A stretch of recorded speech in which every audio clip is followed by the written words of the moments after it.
Hi everybody, my name is Keith Stevens. I'm the reality architect of VR The World, and today I'm going to talk a little bit about virtual reality cameras, the actual professional-ish ones. So what we've got at the moment, and what do we use to record? So there are a few things on the market. I'll just briefly talk about the consumer level. The consumer level, we've got the Samsung Gear 360. That's great. We don't really use this in production. We've got the the Theta S, Ricoh Theta S, which while it's a great consumer camera, the thing I love about this camera in the professional space is I use it for quick testing. If I'm going to be working with a rig with 7 cameras and different things like that, and I don't know what's going on, I might come into the room, put this on, take a couple of quick shots, put it into the headset, be able to look around and go, oh, there's something in that corner I need to consider. So great for quick draft pre-testing previews of actually for professionals, and it fits in your pocket and it's really good like that. I'm assuming the Gear 360 will be just as useful for those type of things. 360 Fly, piece of shit, don't worry about it. So let's talk about not prosumer, they're professional. So what do we work with here at VR The World? Now, one of my rigs is not here at the moment. It's currently filming weddings in India. That's the 4-rig Izuga lens, Izuga rig. So what we've got here today is we've got a few different things. I'm going to start with the small baby one. So what we've got here is this is what we call the Izuga 2 lens. So basically it's a GoPro 4. It's been modified, so we've taken a wrench and ripped out the original GoPro Hero 4 lens and then inserted a special Izuga lens, and it is absolutely beautiful, right? Now, you normally have 2 of these. There's the other one hiding. So what you do is you take 2 of these. Now, these are really good for small spaces. You can use this one when you've got 2 of these back to back. So it's kind of like the pro version of this, right? So pro version of these. So while this is all essentially the same thing here. When you've got 2 of these, but this is a very expensive version. You get a $700 camera, you've got hundreds for the lens, you've got hundreds for the actual rig to hold it, and things like that. So that's like a couple of $1,000 version of these ones, and you'll end up, this is GoPro, so you can end up with a massive, awesome quality. And this is actually called the Izuga Z2X-C. Now, that's for filming in small spaces, front seat of a car, things like that. You don't use this one for filming even in a room like this, you wouldn't use that. So that's a 2 rig, still professional. I wouldn't use anything much bigger than that if I was going to film in like the front seat of a car. You just too many problems and things getting too close to you. When you start dealing at the next level, which is not here, but I'll talk about it, we've got the 4-rig version of that. So essentially it's a 4-rig version of that, 4 GoPro 4 blacks, 4 of these lenses with ND filters, and that is actually our favorite rig at the moment. It only takes 4 GoPro blacks, and it still has its problem, it overheats and everything else like that if you film for too long, but it's really great and it gets the best footage. We use it indoors, outdoors, and it's just fantastic. Now, then what have we got? So the 4-rig, loving it, loving it, loving it. This is a Freedom 360. It's one of the first rigs we got. Now, what it's got is it's got all the, you see this, it kind of sits like this. Stick it kind of like that, exactly like that, and you fill it full of cameras, so like 6 of these. And what we do here,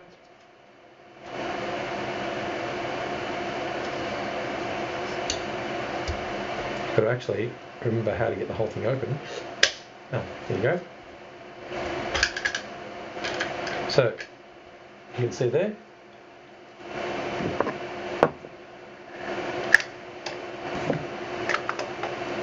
So if you look at VR The World website, you'll see so that's vrtheworld.io. you'll see a video recorded in a helicopter. We spent an hour and a half above Sydney, and that was recorded with this. So I believe that we had this tripod, we had a few other things. This was very securely connected to it, 6 cameras, fitted very nicely, and this was hanging at least 1 metre to 1.5 metres outside the helicopter. You know, now that's really good. One of the reasons we love this, right? Very, very, very heavy duty, right? It's one of the reasons I love this rig. Don't care about the politics of the rig world and who did what and who made what first. But this one, you're not going to damage your cameras too much. Hey, I'm not going to do it for the fun of it, like I just did then, and I really mean dropping it from heights and so forth. But when you're dealing with 260 km/h winds, this is actually a fantastic rig. So, and it's stuck, and it did for. So check out the footage, and that was recorded with this rig. Love it. So you want to go higher than that. You want to get a bit more finer. This is a 360 Hero 7 rig version 1. They've got a new version 2 now, which is a little bit easier to fit the cameras to. So this one is a bit scary when we first got it. So it's 3D printed plastic. It's supposed to be like aircraft grade. It's very interesting. So you've got to fit your cameras to it. I've got 1, 2, 3, 4, 5, 6, 7 cameras, and it's where basically you open it up. So you figure out which camera you want to put in. Let's just say this one, number 6. Putting it in like this.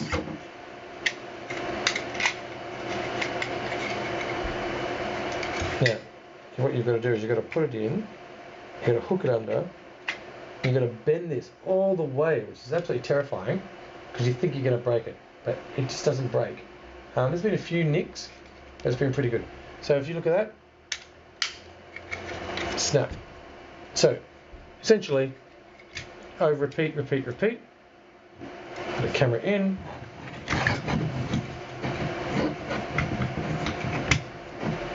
Get it in.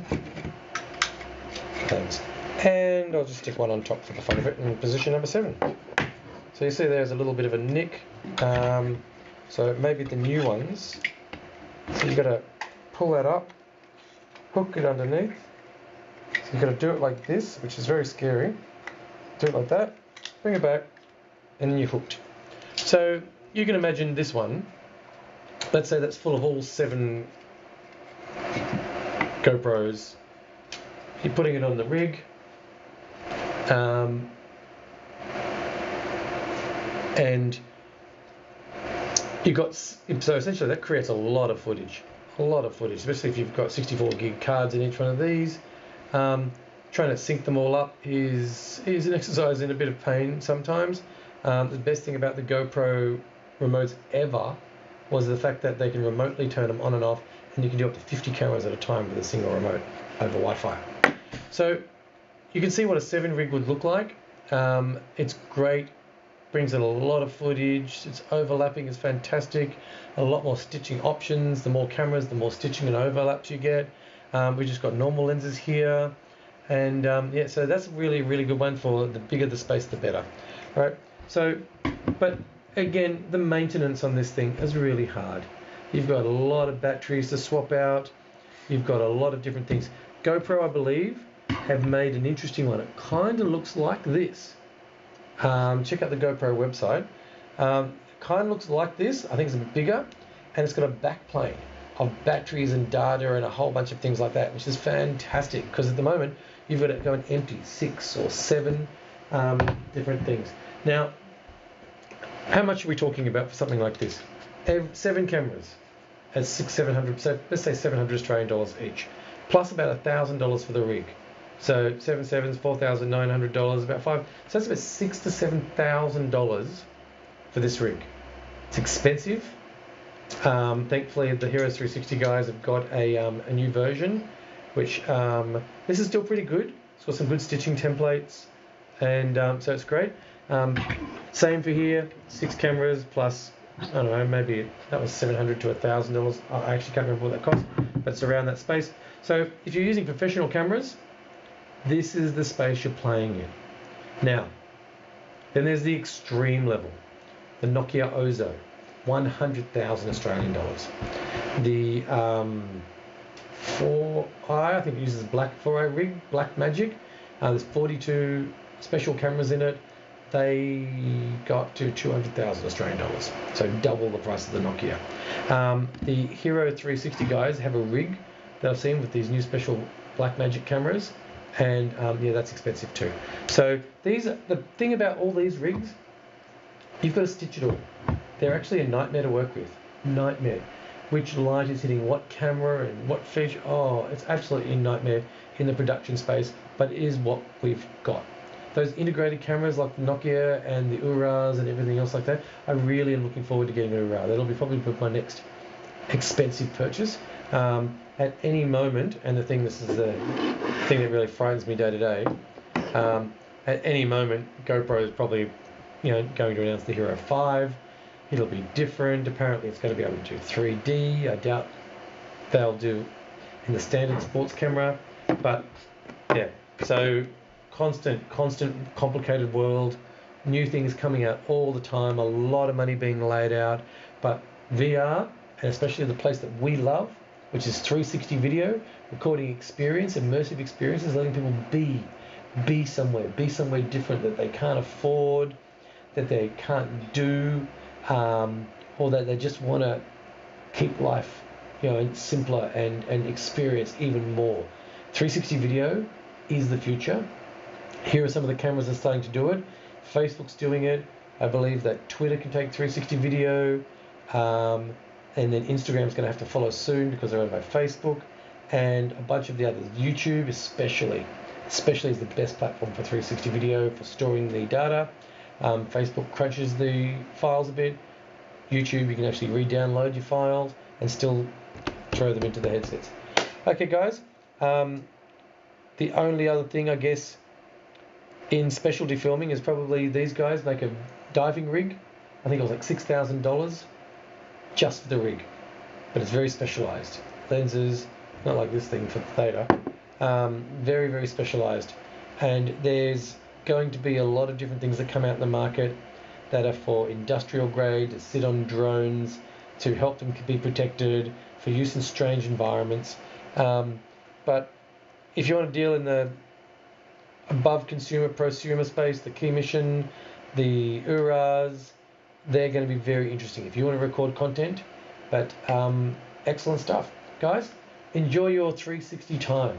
If you've got any questions, feel free to talk to us. If you're in Australia, we specialize in virtual reality and 360 mostly training, which is for people, corporate events, play dates. We like where we just bring lots and lots of headsets and phones so you can just have a fun, all the way up to talking to your company about where VR could be appropriate in your world, especially the 360 video. We do consulting for companies that might have skills. I do a lot of VR directing and VR producing, making sure that people put the right cameras in the right way. We spend a year learning how to film these things properly. We also like to film and create content, but not really for everybody. We're actually a bit of a bespoke space where if you say, hey, let's go and record this apartment, I've done that, a little bit boring. We love doing creative, very interesting things that actually change people's lives, change the way they think. So that's what VR the World does. Our training arm's called VR the People, and there's going to be many VR of different things over time. But that's who we are. If you want any more information, Sydney, Melbourne, Brisbane, and potentially other places if you need it. Guys, have fun in your virtual reality. This is as big as the invention of television. This is going to change our lives. It's only mid-2016 right now, and the look on people's faces when we do VR, we have the oh moment where people just go from, oh, this is curious, to, oh my God. They see the potential. You feel it. I can't accurately explain it if you've never tried 360 video. Try it. It'll just change your life. And that is now, June 2016. I want to see what December brings. I want to see what the new Google headsets, new cameras, what Apple does. What everybody is going to do is going to make this the most richest and amazing experience. I want to see what Samsung's next generation is. I want to see what GoPro comes back with. I want to see all the new fringe cameras. I want to see the next revision of the Theta S, the next revision of the Gear 360. I want to see the other 500 cameras that are going to be on the market in the next 12 months alone. This is an exciting time, everybody. If you're not in VR, if you've not tried VR, you need to do it soon. Otherwise, you're going to be left behind. VRtheworld.io. Talk to you soon. Skeeve Stevens.